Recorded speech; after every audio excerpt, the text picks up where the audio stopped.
Hi friends. நம்ம இன்னைக்கு என்ன பார்க்க போறோம்னா, புறம்போக்குன்னா என்ன? அது எத்தனை வகைப்படும்? அத பத்தி ஃபுல் டீட்டெயில்ஸ் சொல்றதுக்காக, நம்ம கம்பெனியோட legal advisor mister Johnson C V. Raj வந்திருக்காரு. வணக்கம் ஐயா. வணக்கம். இப்ப புறம்போக்க பற்றி நம்ம பார்த்தோம்னா, புறம்போக்கு என்ற சொல்லு சட்டத்திலேயோ, அரசு ஆவணங்கள்லயோ, இல்ல அரசு ஆணைகள்லயோ எதுவுமே புறம்போக்கு என்ற சொல்லு கிடையாது. நம்ம முன்னோர்கள் நம்ம ஊர் பாஷையாக பேசி வந்ததையே நாமும் இப்ப புறம்போக்கு என்று சொல்லப்படுகிறது. எனவே நாமும் இன்றைக்கு அந்த இடத்தை புறம்போக்கு என்றே சொல்லுவோம். ஆனால் உண்மையிலேயே அரசு தீர்வே ஏற்படுத்தப்படாத தரிசு நிலங்கள் என்பதுதான் புறம்போக்கு.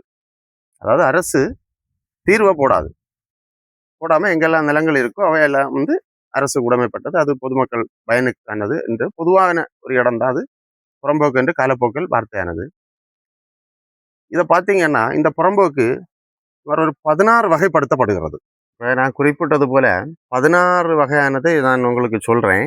மந்தை வழி, மேய்ச்சல் என்றால் மேய்க்கால் அப்படி சொல்லுவாங்க, தோப்பு, ஓடை, களத்து மேட்டு, பாட்டை, ஊரல் கரை, குட்டை என்ற ஊரணி, கல்லாங்குத்து, இடுகாடுன்னா சமாதி, அது சுடுகாடு, ஏரி, ஆறு, குளம், கோயில், அனாதினம், இப்படி 16 வகை புறம்போக சொல்லப்படும். இதுல மெயினா பாத்தீங்கன்னா என்னன்னா, சாகுபடி செய்ய முடியாத இடம், விவசாயங்கள் மற்ற மாதிரி காரியங்கள் எதுவும் செய்ய மாட்டாங்க, அதுல ஒரு வீடு வைக்க மாட்டாங்க, அப்படி பொதுவான ஒரு காரியத்துக்காக ஒதுக்கப்பட்ட இடம் தான். வேளாண்மை செய்ய முடியாத, சாகுபடி செய்ய முடியாத இடம் எல்லாமே நம்ம இந்த வரிசையில புறம்போக்கு என்று சொல்றோம். இதுல நீங்க உன்னிப்பா கவனிச்சீங்கன்னா, இதுல 12 விதமானது நீர்நிலை சம்பந்தமான புறம்போக்கு. இந்த நீர்நிலை புறம்போக்குகளை எதுவும் செய்யக்கூடாதுன்னு உச்ச நீதிமன்றத்திலிருந்து தீர்ப்பு வர, ஹைகோர்ட்ல இருந்தும் உயர் நீதிமன்றம், உச்ச நீதிமன்றம் தீர்ப்புகள் தெளிவாக சொல்லுகிறது, இந்த நீர்நிலைகளை எதுவும் செய்யக்கூடாது. நீர்நிலை அற்ற மற்ற இடங்கள் இந்த 16 வகைப்படுத்தப்பட்டதுல இந்த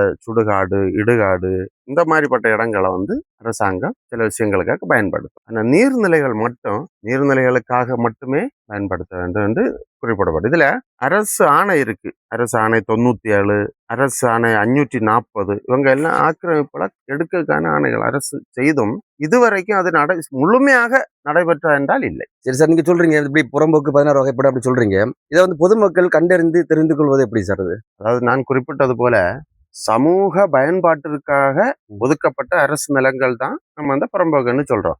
இதை இன்றைய காலகட்டத்துல எளிதில் தெரிந்து கொள்வது எப்படி என்றால், இணையத்தில் பாத்தீங்கன்னா TNREG இந்த ஒரு இணையவழி சேவையில நம்ம பத்திரப்பதிவுகள்லாம் போகும்போது அதுலயே நீங்க போய் அந்த வழிகாட்டுதல்ல போய் அந்த நிறைய இதா கேட்டிருப்பாங்க, அதுல கீழே போய் அரசு நிலங்கள் என்று கொடுத்தீங்கன்னா சர்வே எண்ணோடு எல்லாமே வந்துடும். சரி சார், அதுல இருந்து நீங்க அப்புறம் அந்த சர்வே எண்ணை எடுத்துக்கொண்டு நீங்கள் பட்டா FMB காப்பியெல்லாம் எடுத்தா உங்களுக்கு அழகாகவே தெரிந்துவிடும்.